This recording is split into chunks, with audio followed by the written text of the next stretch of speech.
The kids in our classrooms come to school with a variety of academic, cognitive, and emotional needs. And sometimes, no matter how hard we try, it can be challenging to reach every student. And this is why I wanted to bring Brian Mendler on the podcast today. I had the pleasure of seeing Brian's presentation and truly loved his message. All kids, every single child, deserves a space to feel seen and heard. All kids deserve the opportunity so they can learn and grow and reach their potential. And this means even the kids who present us with the most challenges. Much of this has to do with shifting our perspective and getting really curious about what they need. We dive right in, so grab a pen because you're definitely going to want to take notes. And if you enjoyed today's podcast, join the Empowered Educator Faculty Room on Facebook.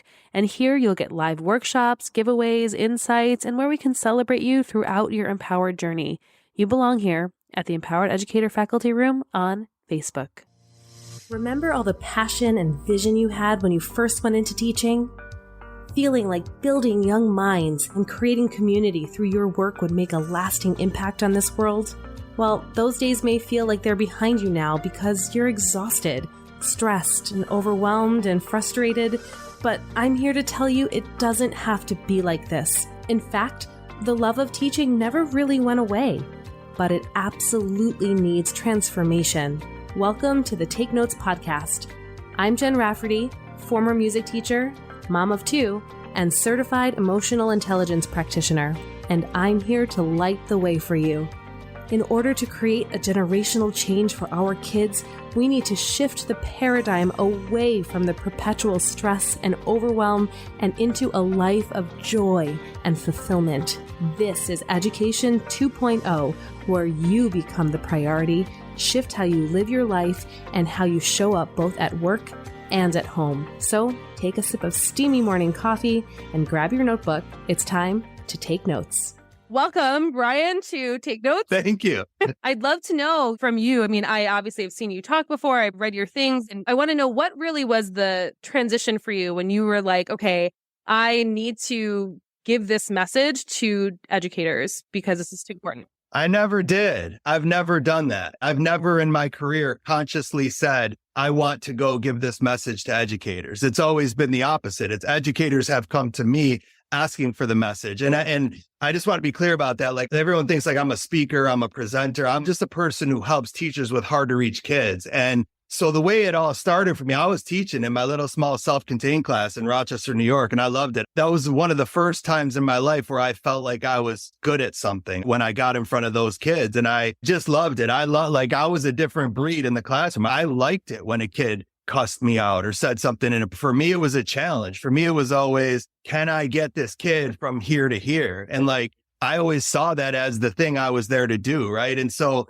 I was doing that and I was happy doing that. I like doing that. And then in upstate New York, where we both are from, you live there, I'm from there. There's an organization called BOCES, and they basically came to me one day and they said, would you like to teach a 1-hour workshop after school on what you're doing that's working with the kids in your class? Because whatever you're doing in there is going well. And basically what it was I was head self-contained special ed, and they were just happy they weren't hearing from my kids. That was really what it was. They were just happy it was quiet down there and whatever else was going on. And so I said, no, I said, I will not like to do that. And they said, why? And I said, because I have no idea what I'm doing. I don't know what I'm doing. I just do it. Like, it's one thing to play basketball. It's another thing to teach someone how to play basketball, right? They're two very different skills. So I said no, but it planted a seed in my head. And I was like, you know what? I don't know. That sounds kind of interesting. And I went back to my room. And from that moment on, for like the next 2 months, everything that happened in my room, I looked at through the lens of like, what did the kid just do? What just happened? And if I had to, how do we handle that? And how do I explain that to someone else? Right. And it was just a fun way to teach. I was doing it more like it was just, for me, I had, again, ADHD, I have to keep things fresh and interesting. So, right, you get into self-contained, you're often with the same kids all day, or it's like a family. Like, it's cool, right? You love each other, but it's also a lot, right? You're with them all the time. And so it was like this fresh way for me to approach a scenario was, let me just look at it through the lens of, how do I explain this to someone? Okay, I just walked away and kid mumbled under his breath and I kept walking. Let's call that second to last word. Like, you're a second to last word person instead of a last word person. And sort of these one-liners kind of came up. Anyway, long story short, I went back to that lady like probably 2 months later and I said, I would like to try that thing you were talking about. And it was after school, it was 1 hour and it was, you don't get paid and you don't pay to go. So it's all free, which is cool. And it's a great place to kind of get your feet wet. And I did the 1 hour. And there were two things that I knew really quick. Thing number one was that there was a need because I could tell people were just like, I finished and people were still there, like asking questions. They had their hand up and they wanted to know, like, what are these strategies? I can really just walk away from a kid and you don't have to go back and argue with them. Right. You don't have to. Like, you can choose that or you can choose not to.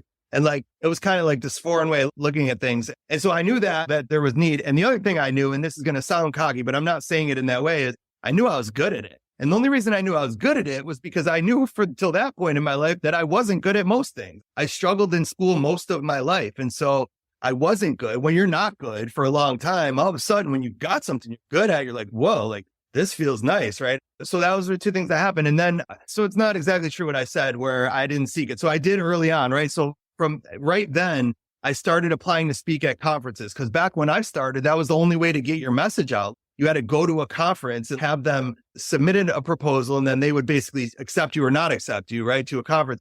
And I kept applying, and I got rejected from most of them. And then I got a lucky break. I got accepted at one, and it was a big one. And the one that I got accepted at, I did the same presentation that I did for 15 people the first time in New York. I did it for 750 people the second time at this conference. And I got completely bombarded when I finished. I wasn't prepared for it from all directions. I had people coming up to me saying, can you come help our teachers? Can you come help our teachers? Please come help our teachers. And that's how my career has gone. From that moment forward, I've never saw a school and said, can I come work with your staff? It's always been, I go to this place, they see me, people really like it. Then somebody leaves and becomes an administrator somewhere else. And they're like, oh, we got to bring them to this school. And that's just sort of how my whole career has gone in this profession. But it was never, I was just a teacher and that's all I ever wanted to be. I loved being that. I truly did. And I was the happiest in my life I had ever been when I was just full-time in the classroom with those self-contained special ed kids. That was my thing.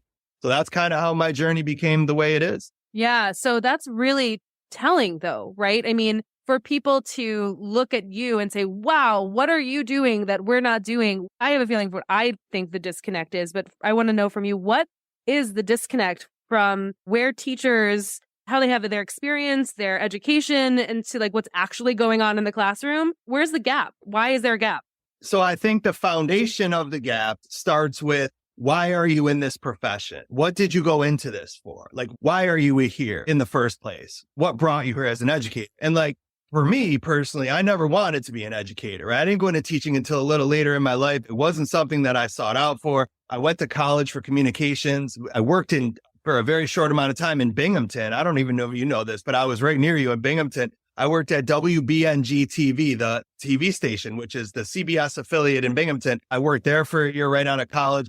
I wanted to be a sportscaster. That's what I always wanted to be. But I was lost in my life. I was lost. You've been in my presentation. I talk about that I'm in addiction recovery. And I had just gotten, which we can get into or not, it's up to you, but I had just gotten into addiction recovery at the time. And I didn't really know what I wanted to do. And my mother was a teacher for 27 years, administrator for 10. So she was in education for 37 years. And she kept getting in my ear saying, you should be a teacher, you should be a teacher. And I kept saying, I don't want to be a teacher. I don't like school. I never liked school. I don't want to be a teacher. And my mother would finally one day look at me and she goes, I don't think you should be a teacher. And I was like, what? Why not? Of course, oppositional me, right? She's telling me that I shouldn't be. Now I'm like, why not? Right. And she's like, I don't know if you have the patience. Like she started to, and I was like, what are you talking about? And it got me looking at it. Right. So I started looking and I realized, whoa, like there's part of this job you can do where you can just work with kids that are troubled kids. Like you're not there to teach ELA or math or science. You're there to teach kids, right? People. And like, I never knew that was a thing. I always saw teaching as you go in and you teach math or science. And so when I went back from my master's in education, they said, what do you want to get it in? And I said, I want to get it in whatever the one I need to work with the worst kids in the school. That's what I said. And they started laughing. They were like, special ed? I'm like, I'll take it. And then I got certified in 2 other areas as well. And then my first job is pretty funny as well. It was pure nepotism. My mother had a friend who was a principal at a school, and she called her friend, and this was like mid-year, I had finished, and she said, my son, it was a self-contained special ed job opening, and she said to her friend, will you interview Brian? Like my son Brian's coming out of teacher school and he wants to be a teacher, and I think he'd be really good at this job. And her friend said, no, I didn't know any of this, by the way. So I knew none of this. So her friend said no. And my mother said, why? And her friend said, because we already hired someone. And my mother said, oh, okay. And the friend said, I don't want to waste their time. So my mother said, good, even better. Interview him and reject him. It will be good for him, right? So I didn't know any of this. So the guy says, okay. So he calls me and he asked me one question. Literally, it was the fastest interview I ever had. He said, why should I hire you? Right. And my answer was, I just told him the truth. I said, I don't know, probably you shouldn't. And he said, what? I said, well, I don't know if I would hire me. Like, I don't really know how to teach. I never really wanted to be a teacher. I never really liked school, but I'm here for one reason. And he said, what? And I said, I want to teach the kids that nobody else wants to teach. So if you have any kids at your school, I don't know if you do or not, because I really didn't know. Like, I was naive. I was like, I just kind of thought maybe there's a job at a school where I could just teach those kids and I wouldn't have to do anything else. I said, I want those ones, the ones that no one else wants. And he looked at me like I had three heads. Like, he was just kind of like, what? And then he left. Like, I left. It was literally like 20 minutes. And I left. And he called me like 2 hours later and he's like, we'd like to offer you the job. So I called my mom, right? And I'm like, Mom, I got the job. She's like, what do you mean you got the job? They already hired someone. I'm like, what do you mean they hired someone? I don't know what happened, but they picked me. And then they gave me all those kids and I almost quit. And I always tell first year teachers, if you don't almost quit during your first year, you're doing something wrong, right? It's so hard and so overwhelming and so exhausting that like there should be points where you're like, what am I doing this for? And I don't let that win. Understand that's just a moment in time. That's going to pass. And those moments become fewer and fewer as you stay in it longer and longer. Oh, for sure. I almost left after my first year too. I was like, wait a second, I didn't sign up for this. I signed up for this other thing. But you brought up a really interesting point about why people get into teaching. And I didn't really put this together until just now. I want to just put this out here too for a second. Most people get into teaching because, and this isn't everybody, they were really good at it. And they see themselves in the students that they teach. So when you don't see yourself in a student, that's often where it becomes a point of conflict and oppositionary behavior for not just the student, but like for you too, and your version of your younger self who was in school. So it's really interesting to hear your story, which I would love for you to actually share your story about what happened when you were in school, because I think that's really important. We're looking for mirrors. And when we don't see ourselves, that's often when we end up starting conflict. It's not the kids, it's us. To answer your question from before, which is, where's that gap? Like, why does that happen? It's some people, right? You go in a room full of elementary school teachers, and again, I'm generalizing. I want to be clear about that. But here's the categories: elementary, special ed, counselors, psychologists, social workers. And you say the following question to them. Ready? Why'd you go in and teaching in the first place? They all answer the same way. Right? Literally, it's like the same. Because I like kids. I've always liked kids. From the time I was 14, I became a babysitter. When I was 16, I became a camp counselor. When I was 19, I became a lifeguard. Like kids, and their whole world has been kids, right? And that's their answer. You do that same question to a room full of middle school and high school teachers, and no disrespect to any of them, because I primarily worked in both, right? This is just factual. You go around a room full of middle school and high school teachers, the answer changes dramatically because I like math. My whole life, I've liked math. I mean, I don't know. I guess I could have been an accountant, but I've loved wars. I'm fascinated by wars. Like, man, I've been studying World War II forever. Like, that's your answer when you go middle school, high school, which is fine because that's what they do, right? Most of their job all day is teaching content. But when you show up every day with your fundamental mindset being, I'm here to teach kids, math is just in the way. But if your mindset every day is, no, I'm here to teach fractions. Like, I am here today because these kids need to learn fractions. Then kids like me are in the way. And it's sort of the rhetorical question, right? To ask yourself as a teacher, right? Understand, every teacher in the world removes something from class every single day. I'll say that again. Every single teacher in the world removes something from class every day. The rhetorical question to always ask yourself is, do I kick out the kid because the kid got in the way of my content? Or do I kick out the content because it's just in the way of these kids? Which one is it? See, us special ed teachers, we kick out content all the time because the truth is we don't really like it anyway. I mean, we don't, right? I mean, I didn't go into this because I like Shakespeare. I'll put up with Shakespeare, right? I'll do my best at it. I'll try to learn it. I'll give you, but it's not why I'm here. It's like, so if you took the kid part away of the job from me, I'd be like, I'm out of this profession. I don't even want to be in it, right? But there's some teachers out there, if you took the kid part away, you're like, hey, you no longer have to teach any kids. But good news, nobody's phone's going to go off. Nobody's going to be disrupting your class. Nobody's going to be talking inappropriately. Because there's going to be nobody there. So you can teach your science all day long. There's some teachers that'd be like, yes, right? And so that's why That's why. And it's the fundamental reason you went into it. Yeah. And I think you're set up for this when you're in your pre-service programs in college, right? I mean, I experienced this also as a new teacher where I felt armed with my pedagogy and my content. And I had a beautifully written philosophy that was 3 pages, right? And then I get into my classroom and I quickly realized I had no idea who my kids were. I had no clue. And I've gone toe to toe with people exactly what you just said. I didn't teach music. I taught kids 21st century skills through music. And if we're not teaching kids, then you're in the wrong business. Go to the private school, but the private music school down the street, and you'll go teach music. But here we teach kids. And I think you're right that it's ironic, but kids get left out of the equation. But we say it, we're like, we're doing it for the kids. But are we? But some people aren't. Look, the good news is I think there's room in the profession for both kind of people. You just got to know what kind of person you are. And you got to be truthful with yourself. It's fine. If you're a teacher that's like, I'm not here to connect with kids. I'm not here to build relationships with kids. I'm here to teach math. I promise you there's schools where you can go have a nice career. There are, like my brother. My brother's an example of a kid, right, who was a super high level kid in school, like top of his class. He's doctor, both kinds, got his MD and his PhD, right? He's wicked smart. With all due respect, my parents weren't interested in the teacher connecting with him. My parents were interested in you pushing the daylights out of him academically. And the good news is there is a place for that. There's a place, but just know where you are. Sometimes we work in the wrong environment. Sometimes you get a teacher who's so into the content, but it's not, it's the kind of school, because there's different kinds of schools in the world where they need way more than that. They need way more. That's got to be the back burner. The front burner has to be connection, relationships, getting to know you. There's other schools where you could just go there and teach your math, and that's fine.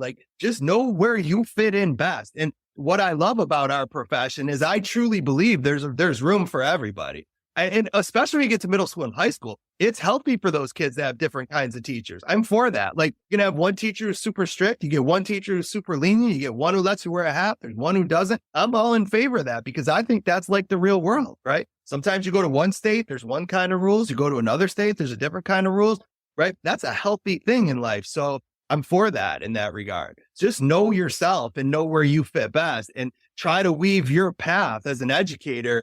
Weave yourself to the place like I sort of did in my first interview. I just want the kids that no one else teaches. I don't know what the job opening's for. I don't really know what you want me to do. I just want this kind of kids. Can you give me them? Yes. Okay, cool. Okay. What else do I have to do? Right. But that was the foundation. And when the foundation is what you're there for, when that's the foundation, everything else is tolerable. It's not everything else is fun, but everything else is tolerable. You can put up with the meetings, you can put up with the nonsense, you can put up with the paperwork, you can put up with it all better. Why? Because the foundation is still the reason I was here. Those kids that nobody else wants, they keep giving them to me. So that's what they do. So 90% of my day is still that. 10% is annoying, but at least 90% is what I'm here for. But when you don't have either, when you have the constant annoying stuff, right? The parents and the paperwork and all the stuff that goes along with our day in the classroom with kids, right? And then you're also not enjoying your foundation, then it's a miserable place to be. And that's why you see a lot of people miserable in our profession, right? I mean, that's one of the reasons. There's multiple reasons, but that's certainly one of the reasons. Yeah, no, for sure. And it's interesting to hear your story with this interview too, because teachers who become teachers because of the way they felt in school, most of them, myself included, are rule followers. And I think that gets us into trouble because you are not a rule follower. I am, though. I'm a rule follower when the rule makes sense. I stop at red lights. So I'm a person who tests the boundaries. I'm a person who said, okay, you're going to have a rule. How is it affecting your social studies lesson that I'm chewing gum? Yeah. Now, if you can show me that, if you're like, here's a direct correlation between me not being able to see, and you're cracking it, you're popping it, you're snapping it, you're blowing bubbles in it, it's getting someone's hair, any of those things, but me sitting there like this, nice and quiet in the corner, chewing my gum, like that's it. You're going to stop your lesson to tell me to spit it out just because it's a rule. Like that's my mindset. So it's not, I drive on the right-hand side of the road. Even if there's a traffic jam, I drive on the right-hand side of the road. Why? It's a good rule. It's a good rule, right? So when you can look at a rule and you're like, makes sense. Most of us in life make sense. We all slow down at a school crossing zone, even the speeders at 3:00 on a weekday.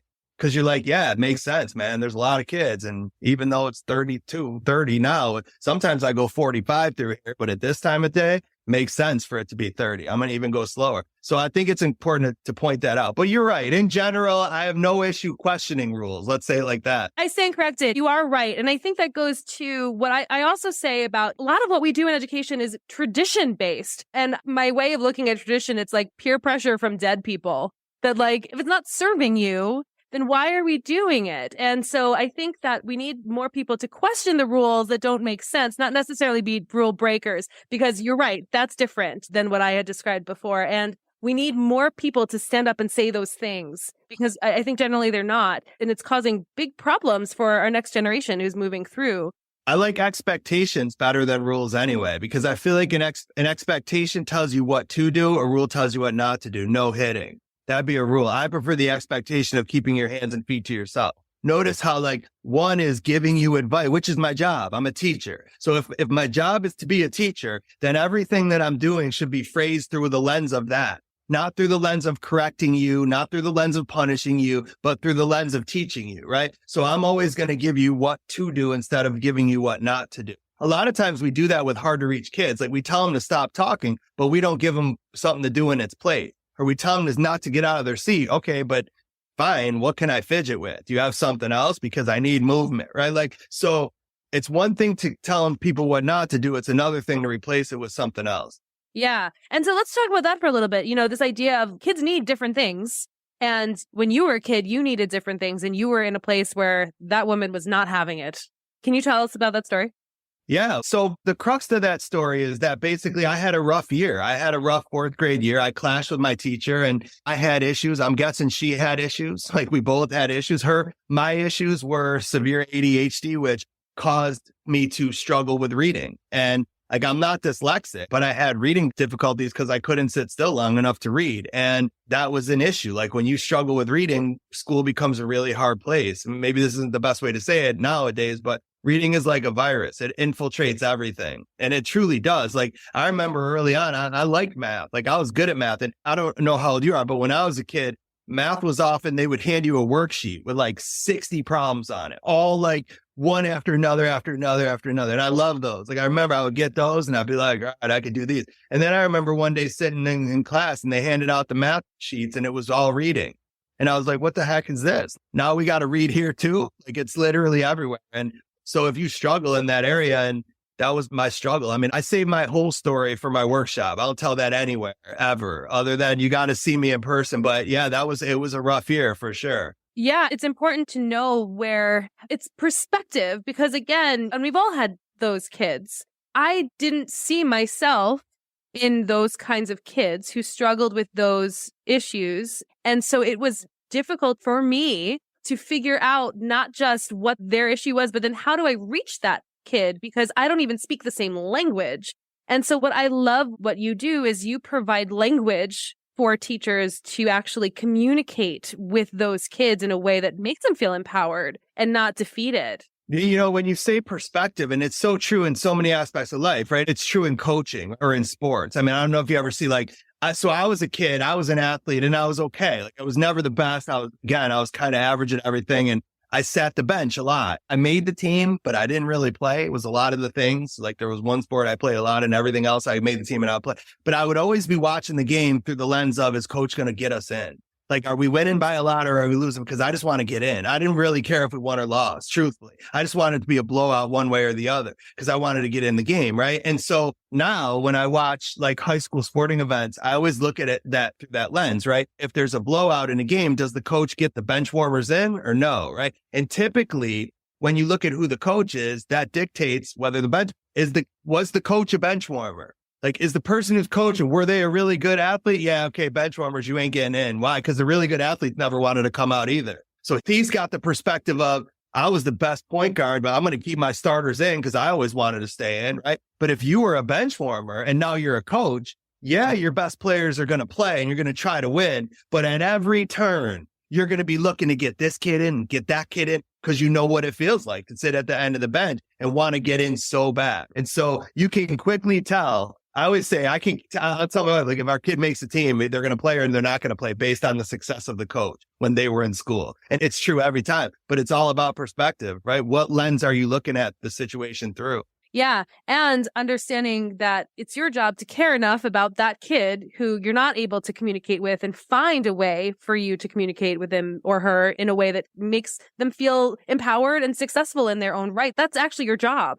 Yeah. Again, right. If you go into this profession because you like math, then that's not really what you're there for. Like, so again, you might do it. Like if someone tells you you have to, or it's a strategy put in front of you, but you're not looking for it. That's what I do. What I do when I come into schools is I move your focus, right? Sometimes you're a teacher and it's not that it's bad. Like that's the one thing to keep in mind again, right? I'm not saying it's bad that you're here to teach math. That's good. We need those people. Those people are very important for our kids to learn and grow and get better and get smarter. There's two components to being a great teacher, right? You've got to be great with kids and you've got to be great with content. And so what happens is a lot of teachers have one, but they don't have the other. And that's true both directions, to be honest, right? I don't consider myself under my definition that I was a great teacher. I think I was an average. I feel like I was great with kids. I wasn't great with Shakespeare. I struggled with Shakespeare still. Like it's hard for me. I would be sitting there with the kids and I'd be the special ed teacher in the room in an inclusion class and the teacher would be explaining it. I'd be sitting there secretly to myself. I don't understand what the hell she's talking about right now. Like I don't, what? Why can't they just use regular, like English is hard enough for these kids. This is what I would be thinking in my head. Why does it got to be like this whole other language that they're trying to understand? And like, just tell them what they're saying. Like it would be what I would think in my head. Right. But like, that's what it was. And what are you going to do? That's life. Right. So then, of course, in that scenario, the kid who doesn't understand starts acting out. And then what happens is like the classroom management plans come on out. Right. And it needs an update. It needs a facelift, a rebrand of this idea. How about we just get rid of it? Let's do that. We just get rid of it and we replace it with the word relationship. The reason we don't do that is because one is work for the teacher and the other one isn't. The classroom management plan, it's like it's like getting a lesson plan. Here it is. You don't have to think, just follow these steps and do it. Relationship building takes extra work. It takes going out of my way. It takes going to a sporting event. It takes making that quick phone call home when a kid is suspended, tell them that you miss him and that you're excited that he's coming back tomorrow. And like whatever happened in the past is in the past. You're going to go forward. And that takes actual extra work, right? Some people want to put that work in and some people don't, but I don't see it as work. I see it as an investment. I see like the definition of the word investment, literal definition is I give something up right now. I'm giving something up that I want. I'm holding this thing that I want really bad, right? But I'm going to give it up. Why? I don't know. Because the people that are smarter tell me that if I do, it's going to be way more valuable in a year, in 2 years, in 5 years, right? And that's how to look at this, like giving up a minute or two of your free time. And I know nobody wants to. Again, that's why it's an investment. I want every dollar I earn. I got 3 kids, 2 dogs, right? Every dollar that comes in could immediately go back out if I wanted to. Yet I still every month, amidst all of it, take this much and I put it in an account for each of my kids. Why?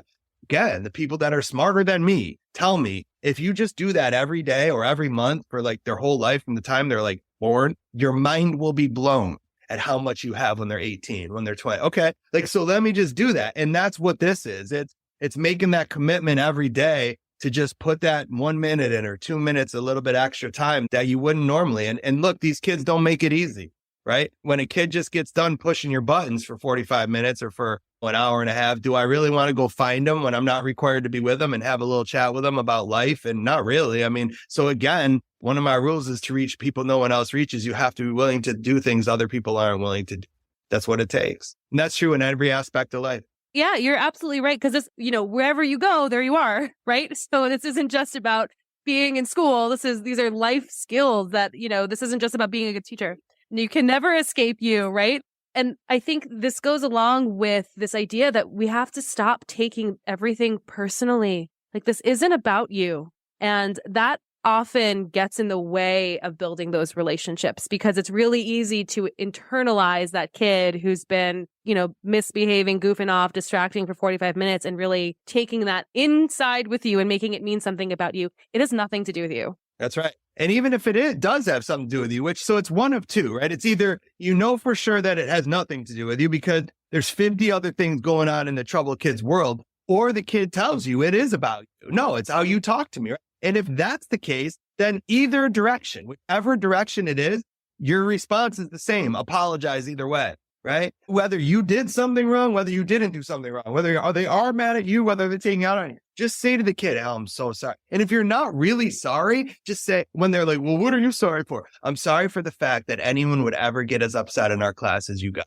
I just want you to know that and it's true, when I wake up in the morning, it's never my intention for anyone to get this mad. And I don't think it's ever any of my colleagues' intention. It doesn't make my life better. My paycheck's the same. My classroom and my day is a lot harder when you get really mad, but my paycheck's the same. So it really doesn't make sense for me to want you to be mad. So whatever I did, whatever my colleagues did, whatever any of these kids did that helped caused it, on behalf of all of us, I want to let you know that I'm really, really sorry. I really am. By the way, at the same time, I'm really not exactly sure what I did. I'm truly not, but I'm sorry for whatever it was that any of us did. Cool. Like when you go that route, now you've brought a kid down 5 notches. And then you could say to the kid, then you say, by the way, real quick, I was just curious. You don't have to tell me if you don't want, but is there anything you think you might be able to do differently next time? I mean, I just told you what I could do differently next time. And I got to watch out for this. And I got to be more careful about your friends being around you and saying stuff in front of them and knowing that they're going to hear it. And I got to, right? But what is there anything like when you get mad, when you get annoyed, when you get frustrated, and instead of calling me names, instead of screaming in class, instead of throwing a fit, instead of flipping over a desk, what else is there? I'm not telling you not to get mad. I'm just saying, what else can you do when you get mad? Because anger is going to be part of your life forever. Like, I don't care how old you are. Anger is part of life. It's not about not getting angry. Don't try to control that. Instead, control how you respond when you get angry.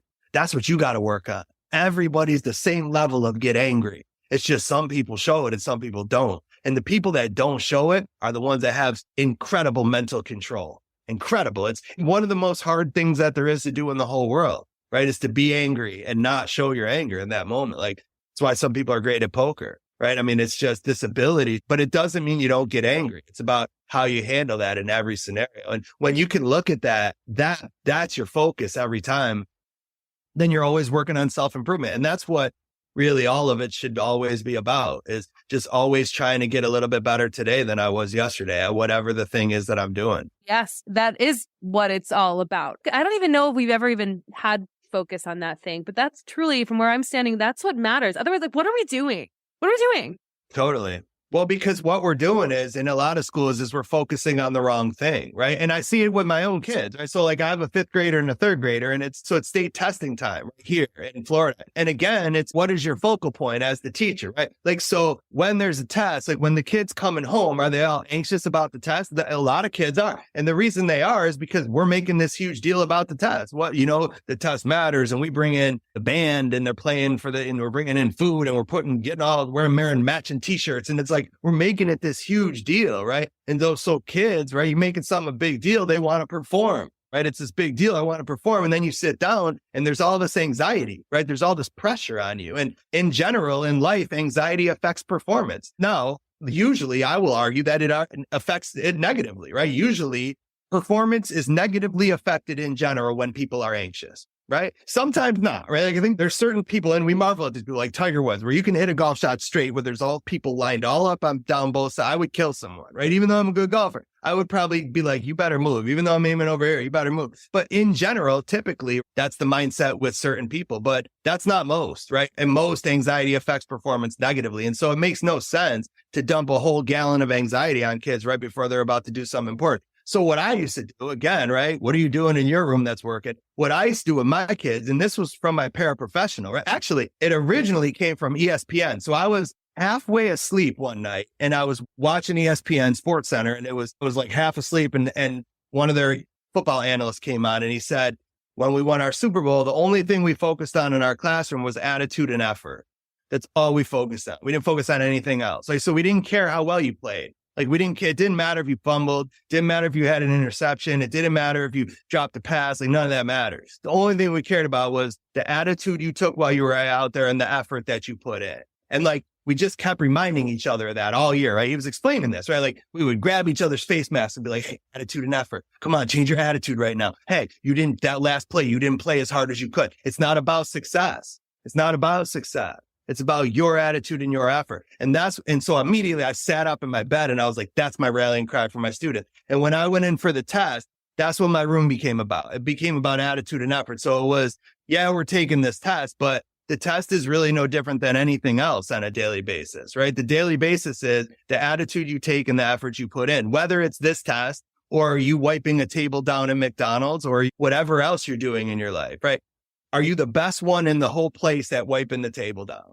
Of all the table wipers that they got at McDonald's, are you the one where the manager's like, or the owner's like, oh, that guy's working? I don't even have to watch the cameras tonight. That store is going to be spotless. That's how good I know it's going to be. Or are you the one who sprays it real quick and just wipes it and goes and stands at the register and talks to their friend? Like, which one are you, right? Because there's different kinds of people. And you try to make your students into the kind of human beings that you want them to be in the world. And so now they sit down on the test, and my focal point has never for 1 second been on the score you get. It's only been on, look, listen, there's 50 questions or there's 40 questions. It's on your stamina. Do you have the stamina? Can you run this marathon, right? Are you going to get tired after 20 or can you go till 50? That's our first thing we're looking at, right? Then we're looking at how much time is it? Okay, so it's this amount of time, this amount of questions in this amount of time. Okay, what that means is if you don't know one, you're just going to move on to the next one, quit.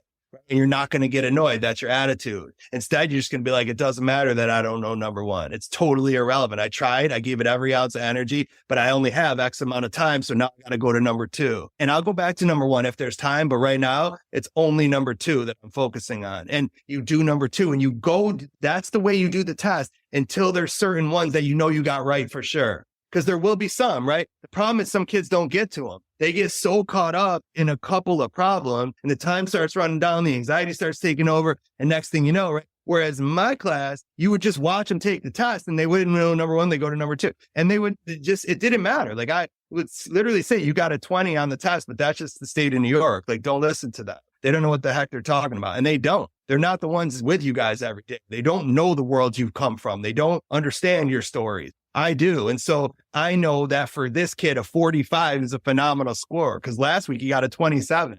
So you gave me, if you had $27 this week and you gave me 45 next week, you're going to try to argue with me that that's a bad investment? Because I'm going to say, I'll take that all day long and I'm going to be rich at the end of taking that all day long. And so sometimes the number is deceiving. 1 out of 2 in baseball, you're an all-star. You're the best player on the field. 1 out of 2 in math, you're a failure. That's why baseball's better than math. Special ed logic, right? Special ed logic. Baseball's better than math. Why? Because 1 out of 2, you're an all-star. 1 out of 2, you're a failure. I like this one better than that one. Yeah. Well, I think that's to your point. We need to universally shift the definition of success. Success isn't about the number of A's or yellow ribbons or awards that you get. It's attitude and effort and how you feel. And I think it's the same for the teachers in the building, for the administrators in the building.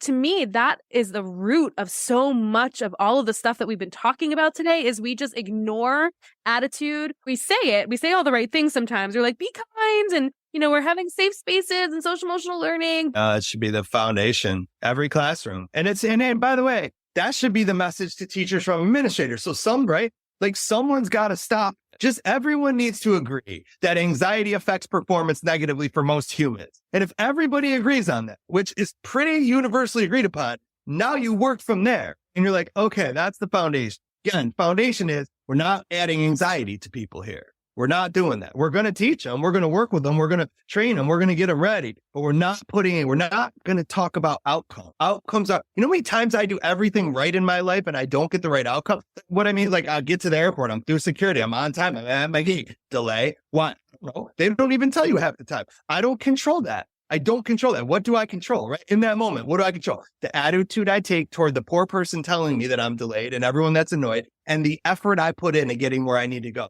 Okay, wait a minute. And so that's when I realized that's when I started booking multiple tickets on airlines because now in my head, I just assume they're going to be delayed. So now I've already decided my alternative route. Why? That's all I control. I don't control whether you delay your flight. I control, did I look at every other option? Do I know what time the next flight leaves? Do I know what terminal it's in? Was I prepared to run? Do I have my running shoes on? Do I have my dress shoes on? Literally all these things that come into my personal mind as a person who travels a lot and a lot of times running for flights. And did I have a liquid? Do I have a bag that can get through anywhere in case I have to shift from one flight to another flight? What's the closest airport within 50 miles of this? I got to get there. And so that becomes your focal point and you've already decided there's multiple ways to get to the same place. But sometimes you don't get that. If you live your whole life focused on the destination, you miss the journey. And like the journey is the most fun part, right? And that's the most fun part. And that, I'll tell you, to kind of finish up, that's what's been the most impactful thing in my life over the last few years is focusing my own focus, switching my own focus, right? Like I have 3 kids. I have an 11-year-old, 9-year-old, 2-year-old. I travel a lot, right? A lot of people look at my job and they're like, oh, it's an amazing job. Like, I would love to have your job. And it is. Let me be clear. It's spectacular, right? It is the most incredible thing. It truly is. And I'm incredibly blessed and grateful to do what I do. At the same time, right? They don't see me walking out on Sunday night at 5:00 to catch a flight to get to their school. They don't see my little 2-year-old walking around the house going, Daddy, looking for me because I was just home for 2 days and now I'm gone for 2 days and he doesn't understand that. So point is, no matter what our job, I'm not asking for sympathy. I want to be clear about that. I'm saying no matter what our job is, there are negative parts of the job. But if you can also at the same time start to be like, yeah, okay, Brian, but smack yourself a little and just start opening your eyes because tomorrow you're going to be in Kentucky and the next day you get to go to Pennsylvania and then you're going to be in New York and then you're going to Alaska and Hawaii. Like, can you just enjoy the journey? And like, as I've started to enjoy the journey a lot more, I've started to really become a lot happier in my life. And I think that's the message overall for the teachers, but also that they should bring to the kids every day. That's just it. It has to start with the adults in these spaces because the messages that the kids are getting are the actions that they see that are modeled for them in these spaces. So I'm right there with you. I think we're changing the course of education, where this is important to get this message out. Everybody do their part. Everybody does their little part. And what's cool about the world today is, right, you asked how I started. And then, that's how I started, but that was before social media. Like when I first started doing presentations, I was traveling with my Discman. I literally, my first few times that I ever went out to a school, I had all my CDs and I have a Discman. And then today, compared to today, where there's a platform for everybody, there's no excuse anymore. Like you can have a podcast, you can write a book and publish it yourself and put parts of it on social media. And if people like it, they will find it. Like that's the world that we're in today. And so the only excuse is laziness. Don't be lazy. Yeah, and we need to spread this message. It's too important not to. There's such a sense of urgency, especially with you having your young kids. Just that it makes you valuable. Correct. Thank you so much for listening today. And if you liked the episode, make sure to leave a review, and we'll see you next time on Take Notes. Incredible, right? Together, we can revolutionize the face of education. It's all possible, and it's all here for you right now. Let's keep the conversation going at Empowered Educator Faculty Room on Facebook.